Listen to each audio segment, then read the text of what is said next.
Հայրենակիցներ գտնվում են Գյումրու համայնքապետարանում, որտեղ մեկ ժամից ավել է արդեն իրավապահ մարմինները, ԱԱՑ, ոստիկանություն, քննչական կոմիտե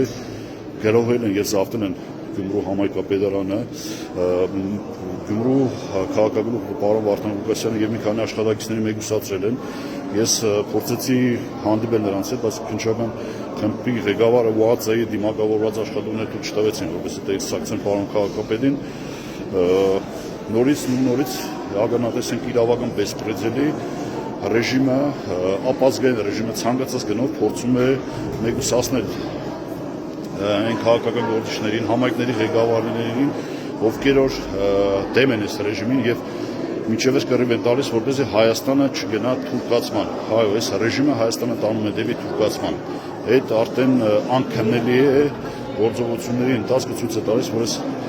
Նիկոլ Փաշինյանը իր ռեժիմով ամեն ինչ անելու է, որպեսզի Հայաստանը հանձնի Թուրքիայի կառավարմանը։